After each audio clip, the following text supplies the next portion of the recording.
Well, hey there team, welcome back to the channel. Welcome to my overview of Moonlighter 2, The Endless Vault. Now if you're not across it, I do overviews on this channel. It's where I have a look at the first 2 hours of a game, and that's the Steam refund window, right? They reckon that you can make up your mind about whether you want to keep a game or not in that time. I generally agree. I'd say 20 hours in, you're probably not going to change your mind about how you felt 2 hours in. So it's a short, punchy video, broad strokes info. Keep it around 10 minutes and you can make up your mind on your own. So let's lead heavy and hard. This is excellent. I had a few misgivings, a few apprehensive thoughts going into this, being that I am a big fan of the first game. I think Moonlighter 1 is still one of the most excellent games to this day and worth picking up if maybe you found yourself on this video because this was interesting, you know nothing about the series. The first one is worth getting right now. And on top of that, I'm also a very big fan of 11-Bit Studios, who's the publisher of Moonlighter. And generally speaking, I like, let's say 90% of their catalog. They've had a couple of stumbles in recent times, but if anything, this helps reassure my faith in them as tastemakers and Digital Sun as being a really solid developer that didn't just catch lightning in the bottle. They did Cataclysmo previously, which I was a bit down on. It still had that beautiful aesthetic, polished to the absolute nines, but the gameplay loop had actually some core issues wrong with it. Anyway, my point is to show that as biased as I am, I'm still not blind to what I would call missteps from the developer and the publisher. And so here we have a sequel from a publisher that pretty much never does sequels. They did Frostpunk 2, and while I didn't love Frostpunk 2, I appreciated that it wasn't just rinse and repeat Frostpunk 1, right? They actually pivoted, they tried something different, they made a bit of a political simulator. Moonlighter 2 does the same sort of thing. There's a little bit of a pivot. There's some changes, right? It's not just Moonlighter 1.5, which is what I think a lot of people tend to expect from sequels. Just give me more of the same thing, to which I would argue, why not just make it a DLC or something, right? I like when sequels take a little bit of risk, and Moonlighter 2 not only does that, but the changes that it makes are course corrections. There are things that I was apprehensive about looking at, things like the smaller inventory, and now I realize exactly why they do it and how it's made a better gameplay loop than what I would have, pearl-clutchingly thought at a first blush was going to be a misstep. But they've also kind of cleaned up some of the unnecessary embuggerances from the first game. Examples being, and look, we'll get into the game proper, but just while it's on my mind, I think some of the crafting in the first game, like crafting potions, that sort of stuff, or crafting new weapons to replace your old one, was a combination of using materials that you would find that you could either sell in the shop or use as crafting mats. And, if you weren't wary of that, or wish listing things appropriately, or just memorizing the right stuff, you might accidentally sell things, right? And then realize that when it comes to buy your potions, you can't. So they've just separated out that sort of upgrade currency whole cloth. They treat it like money. It's not really tangible. It's not a thing you can accidentally sell. So you always have your upgrade mats being collected separately for, weapons. And when it comes to potions, it's less about buying individual consumables. Consumables, the curse of gaming in general. Anyway, that's a conversation for another time. But 90% of the time, consumables don't really work. So what they've just done away with it here. They just upgrade it so you get more potion slots, etc., and it's much better. So they've streamlined some of the arguably poor parts of the first game, if you held my feet to the fire and made me confess that there was anything wrong with the first game. Okay, so let's Soldiers 5. Let's break it down. Moonlighter. In the first instance, you're this little bloke, Will. You've had the shop, the titular Moonlighter, handed down to you from your parents passing. The whole idea is there's sort of two castes in the world. There's the warrior adventurers, and then there's the shopkeepers. At least that's how the intro went. And the idea is that people will delve into these nearby ruins that the town, Rionka, I think that's what it is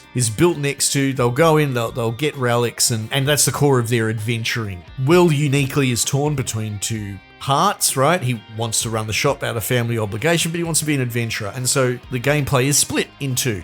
You would do runs into a dungeon, you would fill your backpack up with all sorts of, bits and pieces, relics that you find. You bring them back to your shop and you sell them, and all the loops are intertwined and engaging, but you price things appropriately and it's not overly fiddly, and you sell things and you get feedback from the customers, whether it's too expensive or a steal or what have you, right?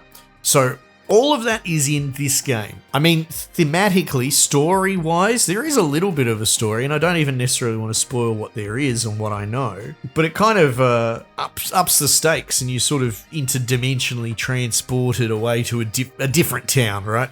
But the same idea, you're this legendary shopkeeper and you put to work in a shop to, prove your worth. Same rhythm, right? You do these runs and you collect goods and you bring them back to sell them. So that should give you the broad idea if maybe you don't know what's going on. It's a very addicting loop. The first game, again, still stands up. But now we'll talk about some of the differences. Obviously, the perspective and the art style is different. It's still the same team, so you can feel, this, I don't know what else you want to call it, this slime green color theme to it that was always present in the first game, but they've gone from like a flat Isaac top-down OG Legend of Zelda moving through screens to a isometric perspective moving through runs. It's still got the same roguelike trappings, though they've implemented some stuff from other mainstays, namely between each little mini arena, you then pick the path that you're going to go, 1, 2, 3, stuff that you see in Slay the Spire, all that sort of stuff. So it's more of these little arenas in a linear thing. That's probably one of the main changes as opposed to exploring a map in all directions. At the end of the day, mechanically on paper, it's not the biggest change. And I think if you held on to that too much, you probably need a day job or something else in your life because it's really not that bad a change, but in order to make this perspective work, it's kind of necessary. So there are these chained together combat arenas, or depending on what you pick, and at the end of them you'll get a treasure chest, and from that you pick some general basic, crappy grey stuff, but you'll often be able to roll like a green or a blue, and it'll give you a choice between two, right? And that's probably a pretty foreign way of doing the way that loot worked in the first game. And again, I recoiled a bit. I thought, they're really trimming it down. You can see you've got a backpack with like 2 rows of, I don't know, it's like 5 spaces or whatever. You got like 10 slots total in your backpack, and it just feels smaller scale. And it's deliberate because they've actually beefed up the interplay with how the backpack arranging works. Now, in the original game, you had what could only be described as punishment debuffs with the inventory management. Certain things had to sit in certain places, otherwise they would like break something adjacent or above them or whatever, and so it became almost a Jenga tower inventory management thing. And while that is charming and in itself was addicting, in light of this new mechanic, it becomes outdated immediately. In this new one, they've ratcheted up.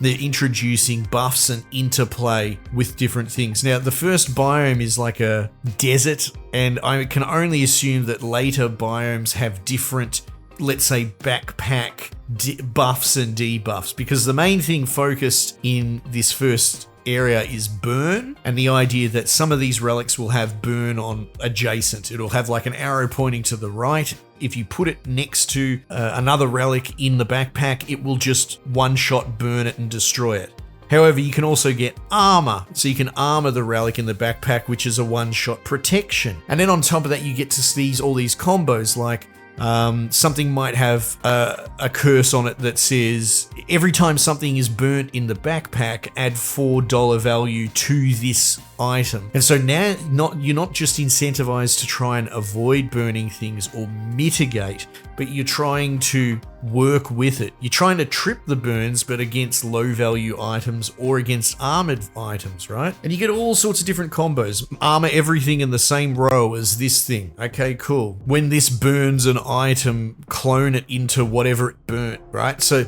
there's this interplay that makes it so much more fun to manage your backpack.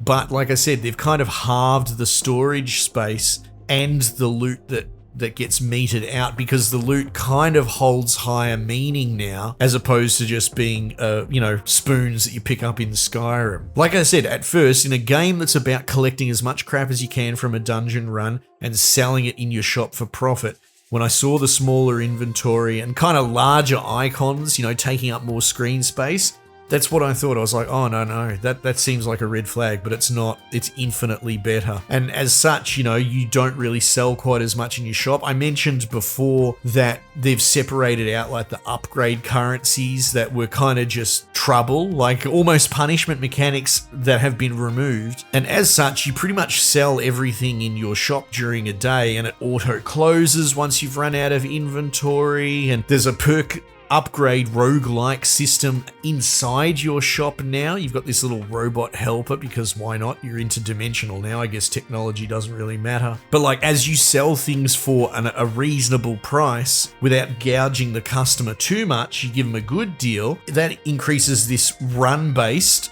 during a shop day perk meter, which in turn will let you pick from 3 perks like a roguelike. It's so clever. I never would have thought of it, but now that it's in front of me, it's so obviously the right thing to do. And look, I'm running out of time here because I don't want to make the video too long, but all the combat is really tight and fun. There's 4 weapons now. They took, I think it might have been 5 in the original. They took the gun component out, and now you just have a gun as part of your moment-to-moment interplay, which is situationally helpful, and it's got a thumbstick component to it, your thumb and right bumper, but it's just really snappy and punchy. You only get ammo from hurting dudes, and you only get a couple of bullets, so it's quite powerful and situational, but it's useful for shooting things out of the sky that are flying as like an interrupt. You now have like a swing attack where you swing your backpack. It's got nothing to do with what weapon you have, and a lot of enemies that once they get past halfway health, or if you knock them out of the sky or whatever, they'll turn purple, puts them in a stun state, and if you hit them with the backpack, you can launch them into other dudes, you can smack them off the map for an instant takedown kill. Then you mix that in with the 4 different weapons. The short sword's pretty standard. The long sword's got like a sharpening mechanic, like it's a very heavy weapon, but every time it hits, it loses the damage that it does, and you have to use the special to sort of top it up. The spear, every time you poke, it drops like a little pip on the map that you can then suck back in with the special button from across the map. And then the fists have like a high-speed berserker bar that fills up that you can expend as well. So they've changed everything, and all of them are fun. I enjoy every single one of them. There's also this concept called spikes. There'll be one like a plant thing on the map, and if you hit it, it shoots spikes out that heat-seek enemies, and you can only hit it so many times before it's expended. But part of the roguelike upgrades, like you might want to upgrade so you do flame damage or you do more crits or whatever, but you can also upgrade the spikes in the level and lean into that environmental wrinkle. And I wonder if spikes are only for that particular biome or what have you. I just don't really know. But that moment to moment is not just combat and rolling. All of that is there from the first game, but introducing the flying units, being able to knock them out of the sky with the situational gun at distance, being able to stun dudes and knock them off the map. There'll be traps on the map arena as well that enemies can get knocked into or step into and whatever. And your moment to moment has actually got a higher complexity to it, which is thrilling. It's really quite almost puzzly brain teaser, but within that 10-second moment. Anyway, I'm sure I've missed some stuff, but I've covered off on the main points. The game is excellent. And again, to bookend it, it stands testament as one of the best developers in the game at the moment, taking an initial excellent and well-realized concept and then actually building upon it, fixing whatever was wrong with it, and putting their own twist into a 2.5, not a 1.5, if that makes sense. And so you have it, Moonlighter 2. I'm a big fan. Tragic that it's in early access, but that's their decision to make. I will absolutely come back to it at 1.0, and hopefully that's not that far off down the track, because this game, it's probably not late-end content feature complete, but conceptually, the actual building blocks, the foundations, it's all there. And I pray they do not change any of that due to audience feedback from, sweaty Discord members that tell them to change this or that or the other. It's perfect as it is. Do not mess with it, developers, if you ever listen to this video. Anyway, let's not waffle. Team, might just leave it there for the time being, and I'll catch you guys on the next one.